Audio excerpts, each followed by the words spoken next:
The installation of a twin soul continued.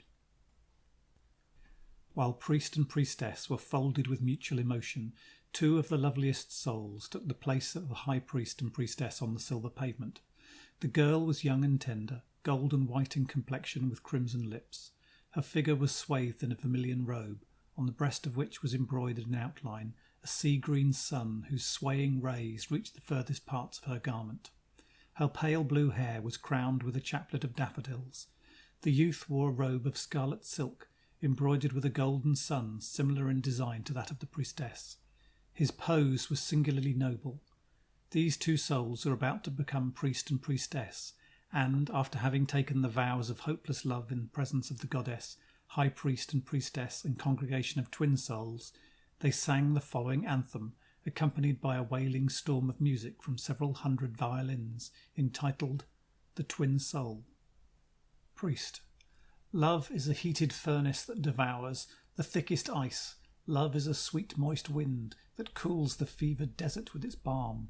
There is no rain nor heat, yea, even snow is warm and rosy to ideal souls that shudder in life's sweetest ecstasies.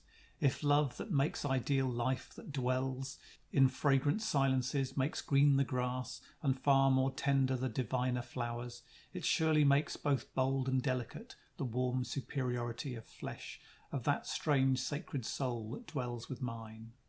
The clear yet golden whiteness of the form that shines through pale green diaphany, showing its pliant beauty, is the dress of that rapt soul that is all tenderness.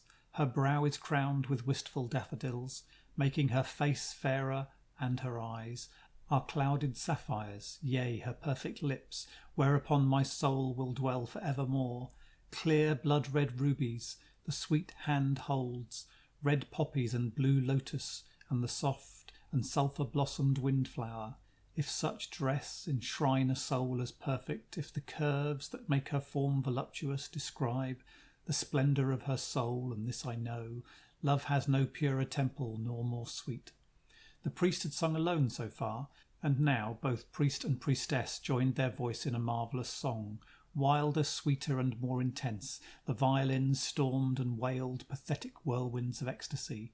At times their insufferable moans caught the excited hearts of the audience, and twin souls in their passion would rise on their wings and, revolving, sweep around the amphitheatre locked in each other's arms.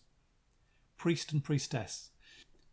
Sharper than pain we love, and the caress, keener than torment, overmaddens us. There is no fasting when our feverish lips meet in the shock that strikes the spirit dumb. With swooning raptures the dilated soul, intemperate with the enormous moan of passion, would outleap the strenuous will. The flesh, transfigured with the crisis reels, stretches the chain of duty and would leap to grasp the tempting and forbidden fruit, were not that virtue as our comrade now. We lift our eager faces to the sun and feast on life, and in each other's souls luxuriate, confounded with delight. For us no mouldy cloister waits its prey, nor cave of darkness where existence mourns and dies beneath its scourgings. We have made our grim novitiate with reality, have known its agony, for we were born, so eminent for rapture that the pain all men inherit desolated us, and spread a living terror in our souls, so that through clouds of everlasting woe scarce came the gleam of gladness or of love, and earth was pitiless and brutal souls who cannot feel they're ruled. Oh, the wide world, degraded by ignoble brutishness, could yield no tenderness infinite, for we who feed on rapture, thus it was, our souls on meeting in the thrilling kiss, were fused in indissoluble embrace. We who were famished in ideal love found sustenance and passed from death to life.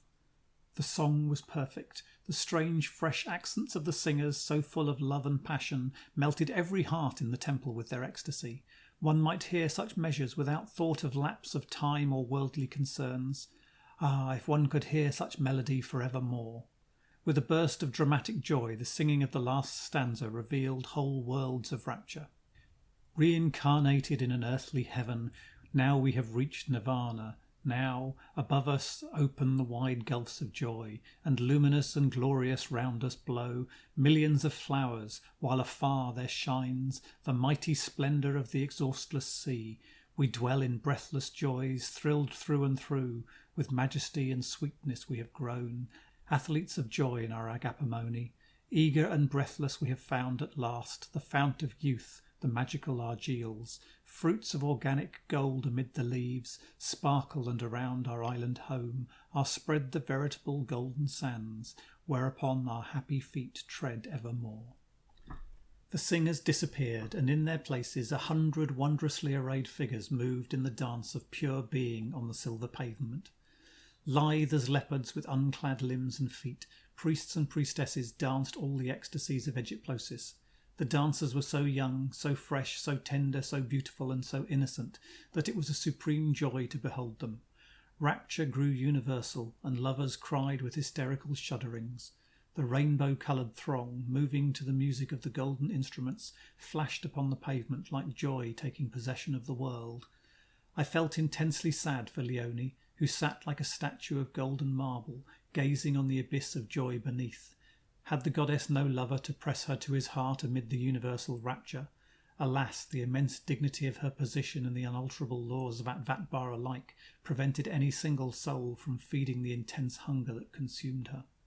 Accompanying the dancers, the unseen choir in the cloisters began to sing a new opera of love, and the strains of Ave Leona Bona Dia stole upon the senses like the bewildering sighs of angels, making one ache with delight. A story of romantic love once more sculptured the faces of priest and priestess with angelic beauty as it rose on wings of song and swept in delightful moans upon the carven stone. It was a memorable scene, one never to be forgotten.